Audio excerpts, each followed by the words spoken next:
Hello everyone, welcome back to our channel. जैसे कि आपको पता है कि DSSB TGT नेचुरल साइंस की बायोलॉजी में हमारे पास टोटल 21 यूनिट्स हैं, जिनमें से 11 यूनिट्स आपके 9th एंड 10th के NCERT से कवर हो रही है, 10 यूनिट हमारी ग्रेजुएशन की है। ठीक है, जिनमें से 4 यूनिट विद MCQs कंप्लीट हो चुकी है। उन यूनिट्स के नाम क्या है? Sericulture, insect vector and disease, bone and cartilage and applied zoology, जिनके मैं MCQs भी करा चुकी हूँ और थियोरी पोर्शन भी हर एक टॉपिक के साथ कंप्लीट हो गया।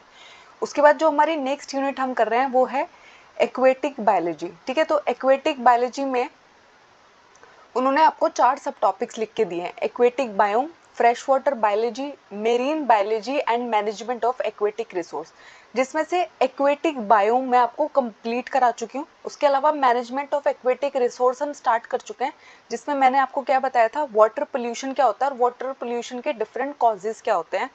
वाटर पोल्यूशन किन किन चीज़ों से आपको हो सकता है? एग्रीकल्चर वेस्ट की वजह से हो सकता है, इंडस्ट्रियल वेस्ट की वजह से हो सकता है, ऑयल स्पिल की वजह से हो सकता है।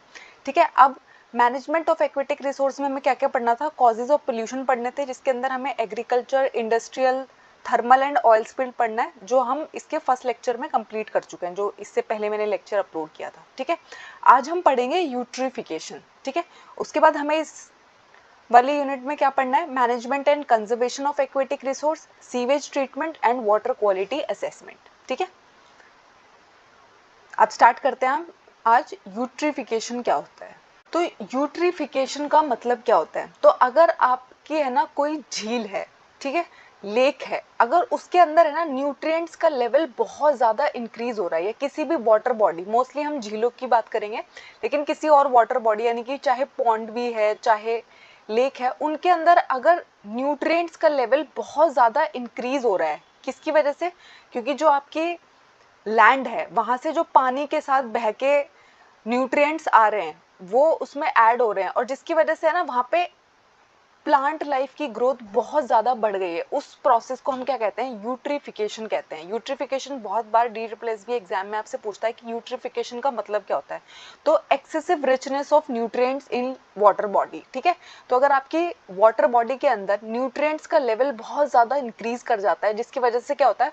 फाइटोप्लैंक्टन्स बहुत ज़्यादा ग्रो करते हैं। ठीक है, तो जो वाटर बॉडी होती है जब वो शुरू में बनती है, ठीक है, जैसे कोई पॉन्ड है, कोई झील है, तो शुरू में ना वो बहुत ट्रांसपेरेंट होती है, क्लियर होती है, उसके अंदर न्यूट्रिएंट्स का लेवल बहुत कम होता है।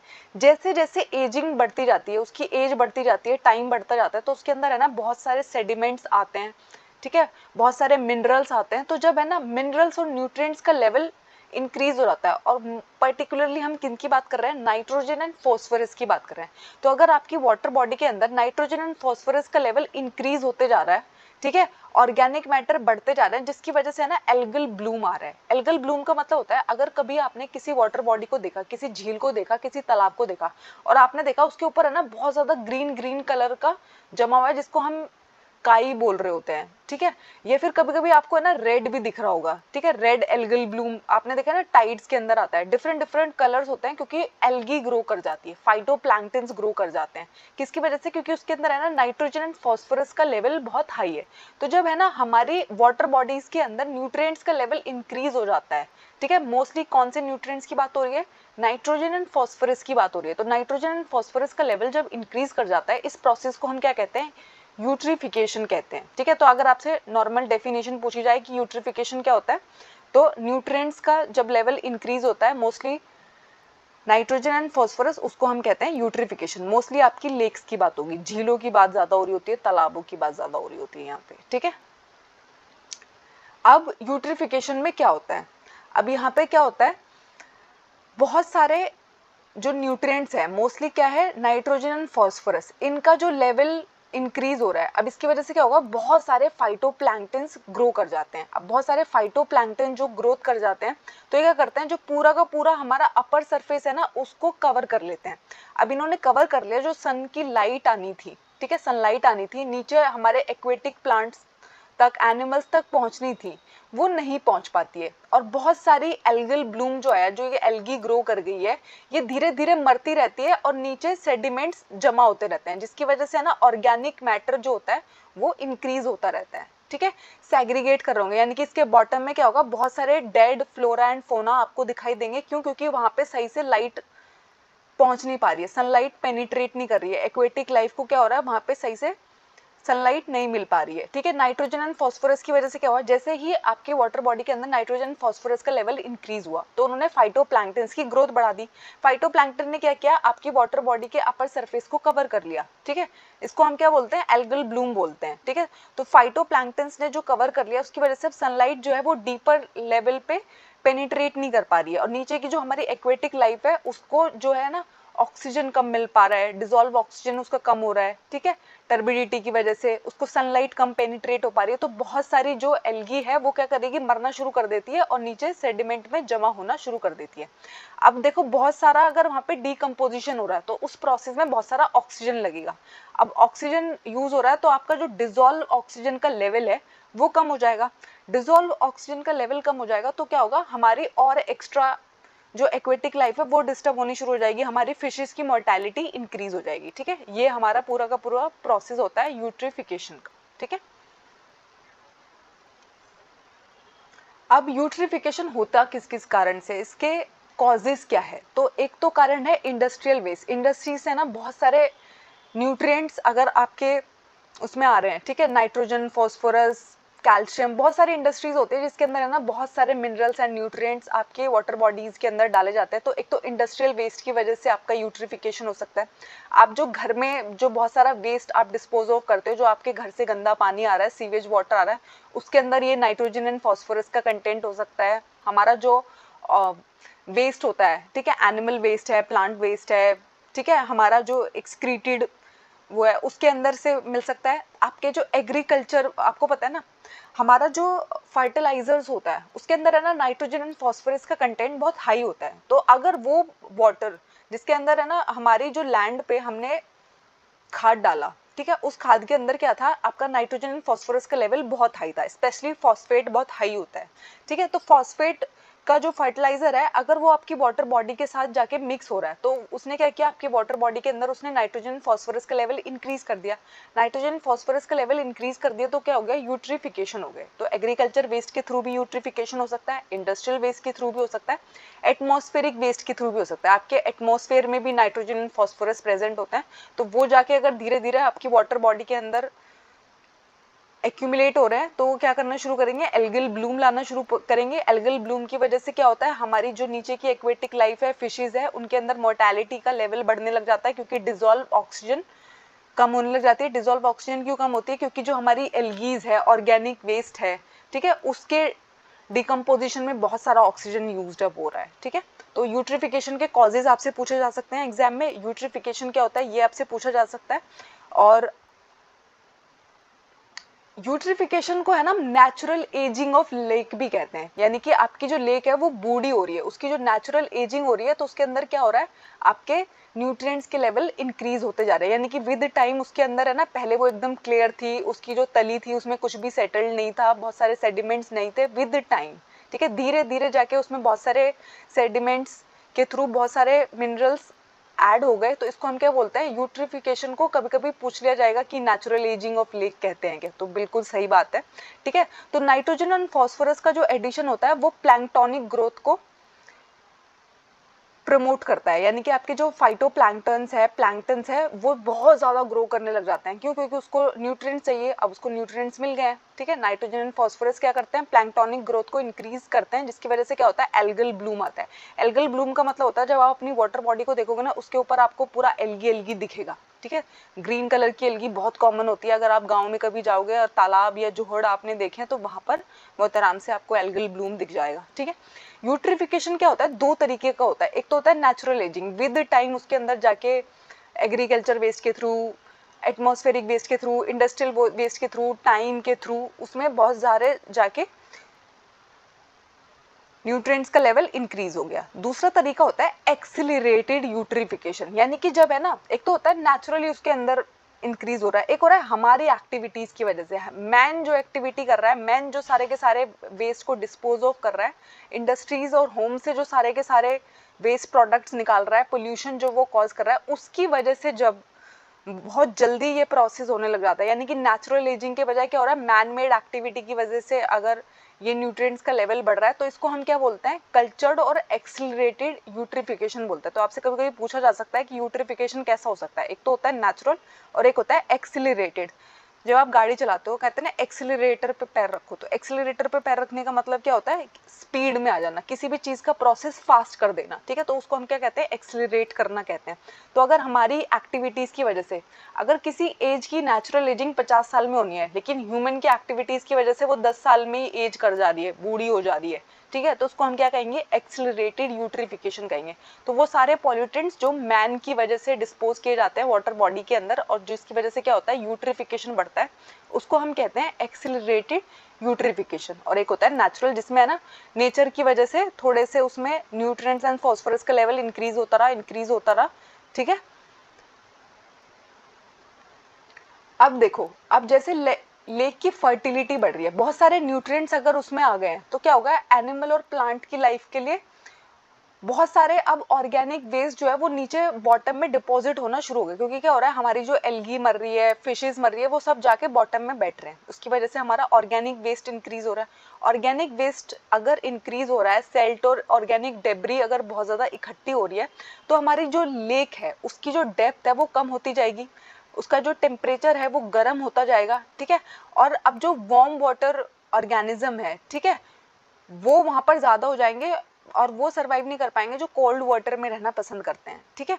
तो उसके बाद क्या होगा, लेक है, अब देखो सारा का सारा उसमें क्या हो रहा है, बहुत सारा सिल्ट नीचे जमा होते जा रहा है, सेडिमेंट जमा होते जा रहा है, तो आपकी जो लेक की डेप्थ थी वो कम होती जा रही है। और एक टाइम ऐसा भी हो जाता है कि लेक पूरी गायब हो जाती है, क्यों, क्योंकि वो पूरा का पूरा एरिया क्या बन जाता है, लैंड बन जाता है, क्यों, क्योंकि सारे के सारे जो पानी को रहने की जगह थी वो कम होती जा रही है, कम होती जा रही है, कम होती जा रही है। तो ऐसे ही आपने देखा होगा, पहले ना हर गांव में आपको तालाब देखने को मिलते थे, अब ऐसा नहीं होता है, पूरा का पूरा एक तो लोग ही उसको कवर्ड अप कर लेते हैं, अगर लोगों ने कवर्ड अप नहीं किया तो यूट्रिफिकेशन का प्रोसेस उसको कवर्ड अप करा देता है, ठीक है, पूरा का पूरा स्पेस फिल हो जाता है। अब इससे प्रॉब्लम क्या होती है, अगर हमारी वाटर बॉडीज है ना लैंड में कन्वर्ट हो जाएगी, यानी कि हाइड्राइक से मीजिक कंडीशन आ गई है, तो उसकी वजह से प्रॉब्लम क्या होता है, ये जो सारी वाटर बॉडीज थी ना, जो तालाब होते हैं, जो जोहड़ होते हैं, जो लेक होती है, ये सब है ना हमारे ग्राउंड लेवल को रिचार्ज करने में हमारी बहुत हेल्प करती थी। तो अब हमारे ग्राउंड लेवल का जो लेवल है, वाटर का जो लेवल है वो बहुत नीचे जा रहा है, क्यों, क्योंकि अब है ना बारिश का पानी जो आता है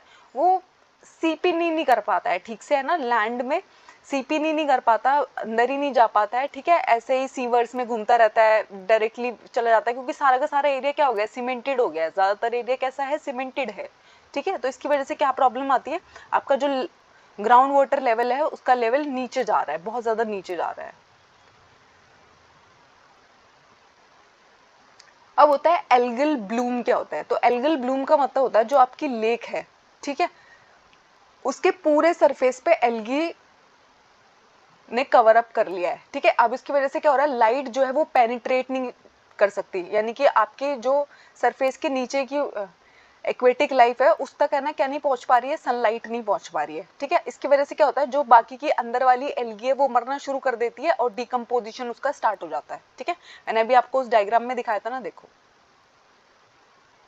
यहाँ पे क्या हो रहा है, आपकी ऊपर वाली लेयर एकदम कवर हो गई है, जो अंदर वाली एल्गी है वो मर रही है, डिके हो रही है, और डिकेइंग के प्रोसेस में बहुत सारा ऑक्सीजन इस्तेमाल हो रहा है, तो इसकी वजह से जो हमारे वाटर के अंदर डिसॉल्व ऑक्सीजन है उसका लेवल भी कम हो रहा है, वो कम हो रहा है तो हमारी फिशेस भी मर रही है, वो भी नीचे सेडिमेंट होना शुरू हो जाएंगी, ठीक है। और धीरे धीरे ये पूरा का पूरा कवर अप करके पूरा का पूरा एरिया किस में कन्वर्ट हो जाता है, लैंड में कन्वर्ट हो जाता है, ठीक है। तो हमारे पास है ना वाटर बॉडी बहुत कम रह जाती है। अब डीकम्पोजिशन ने क्या किया, डिसॉल्व ऑक्सीजन कम कर दी, जिसकी वजह से एक्वेटिक लाइफ पे फर्क पड़ा, हमारी फिशेस मरने लगी, और भी जो एक्वेटिक एनिमल्स एंड प्लांट्स वहां रह रहे होते हैं उनके अंदर भी मोर्टेलिटी बढ़ जाती है। उसके बाद यहाँ पे ना हाइपोक्सिया सिचुएशन आ जाती है। हाइपोक्सिया का मतलब होता है, सोचो आप है ना सांस ले रहे हो और मैं सारा का सारा ऑक्सीजन यहाँ से पंप कर लूँ, वैक्यूम क्रिएट कर दूँ, तो क्या होगा, आपको सांस नहीं आएगा। तो उस सिचुएशन को हम क्या बोलते हैं, हाइपोक्सिया बोलते हैं। जब ऑक्सीजन की लैक हो जाती है किसी जगह पे तो उसकी वजह से क्या होता है, हाइपोक्सिया होता है। तो उसकी वजह से एक्वेटिक मोर्टेलिटी हो जाएगी, ठीक है। पानी के अंदर ऑक्सीजन इतना कम रह गया कि फिशेस के पास एक ही ऑप्शन बच गया, मरने का, ठीक है।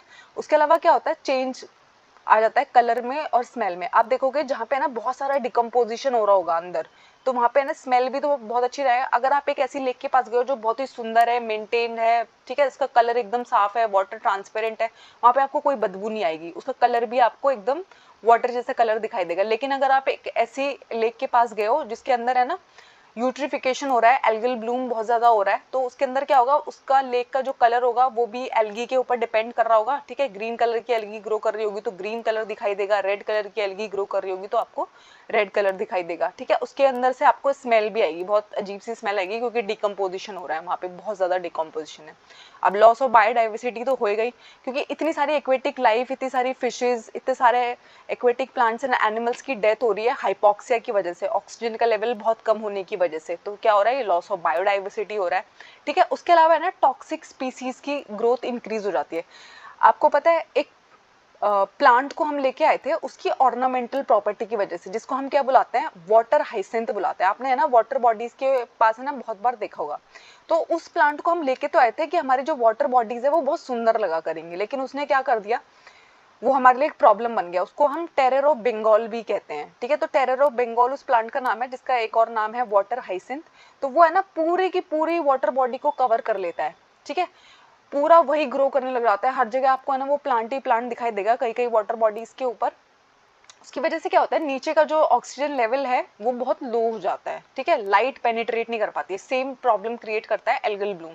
यहाँ पे क्या हुआ है, वाटर बॉडी के अंदर नाइट्रोजन फास्फोरस का लेवल इंक्रीज हुआ, उसकी वजह से क्या हुआ, बहुत ज्यादा फाइटोप्लैंक्टन्स ग्रो कर गए। फाइटोप्लैंक्टन्स ग्रो कर गए तो उन्होंने अपर सरफेस को पूरा कवर कर लिया। अपर सरफेस को कवर कर लिया तो नीचे का जो पूरा ऑक्सीजन है उसका लेवल डिक्रीज होने लगा। लेवल डिक्रीज होने लगा तो मोर्टेलिटी बढ़ गई। तो ये जो टॉक्सिक स्पीसीज है ये ग्रो कर गई है, और जो इंपॉर्टेंट स्पीसीज है, अच्छी स्पीसीज है, वो नहीं ग्रो कर पाती है, ठीक है।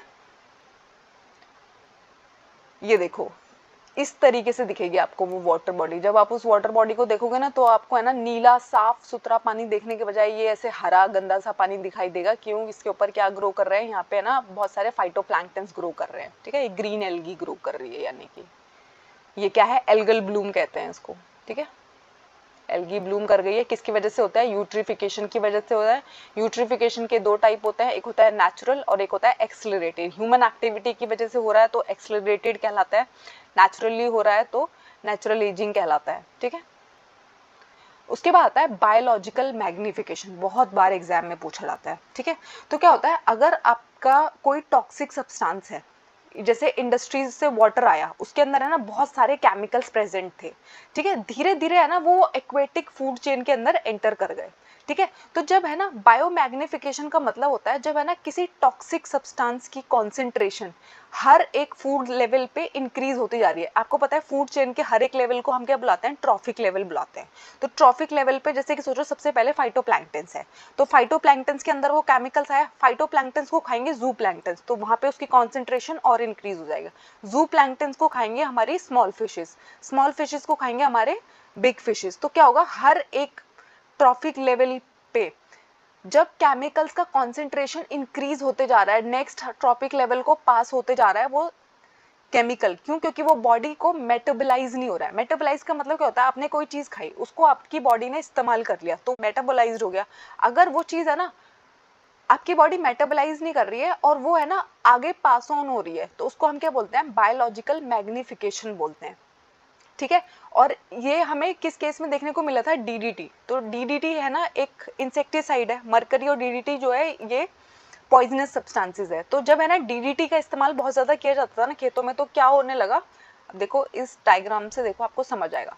तो पहले क्या हुआ ना, सबसे पहले ना डीडीटी हमारे वाटर बॉडी में एंटर कर गया, ठीक है। तो सबसे पहले फाइटोप्लैंक्टन्स के अंदर डीडीटी का लेवल इंक्रीज हुआ, फिर उन फाइटोप्लैंक्टन को जू प्लैंक्टन ने खाया तो उनके अंदर कितना कॉन्सेंट्रेशन है, 0.04। देखो इन्होंने यहाँ पे एक वैल्यू दी हुई है, जरूरी नहीं है कि यही वैल्यू आए, कुछ और भी आ सकती है, ठीक है। तो जू प्लैंक्टन्स के अंदर 0.04 ppm का डीडीटी है। फिर इनको जब स्मॉल फिश ने खाया तो इसका लेवल और इंक्रीज हो गया, 0.5 ppm हो गया।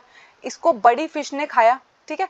और अब इस बड़ी फिश को है ना एक एनिमल मतलब एक बर्ड खा रहा था। तो जब वो बर्ड इसको खा रहा था ना तो उसने देखा कि इस बर्ड के जो अंडे हैं वो टूटने लगे। क्यों, क्योंकि डीडीटी जो है वो मेटाबोलाइज नहीं हो रहा था और वो क्या कर रहा था, इसके जो कैल्शियम है, इसके अंडों के बाहर जो कैल्शियम है उसको वीकेंड कर रहा था, ठीक है। तो ऐसे ये स्टडी की गई और तब हमें पता चला कि डीडीटी जो है वो बहुत ही हार्मफुल सब्सटेंस है और एग्रीकल्चर में उसका बहुत यूज होता था। तो हमने है ना एग्रीकल्चर में उसका जो यूज है वो करना बंद किया, ठीक है।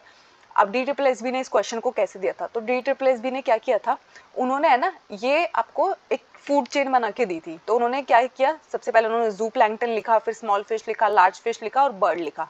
इन सब के अंदर है ना उन्होंने इंक्रीजिंग ऑर्डर में कंसंट्रेशन लिखी, किसी में डिक्रीजिंग ऑर्डर में लिख रहे हैं। तो आपको मालूम होना चाहिए कि बायोलॉजिकल मैग्निफिकेशन कोई चीज़ तब कहलाती है जब उसका लेवल है, उसका जो कॉन्सेंट्रेशन है ना वो हर लेवल पे इंक्रीज हो रहा है, यानी कि जू प्लैंकटन के अंदर कम होगा। तो उन्होंने इस क्वेश्चन में क्या क्या होता है, जू प्लैंकटन में बहुत ज़्यादा बढ़ा रखी थी, बर्ड के अंदर बहुत कम कर रखी थी, लेकिन अपोजिट होता है, जू प्लैंकटन में कम है, फिर उससे ज़्यादा स्मॉल फिश में है, फिर उससे ज़्यादा बड़ी फिश में है, उस बड़ी फिश को जो बर्ड खा रहा है उसके अंदर सबसे ज़्यादा है, ठीक है। इस तरीके से उन्होंने क्वेश्चन बनाया था, किसके ऊपर, बायोलॉजिकल मैग्निफिकेशन के ऊपर।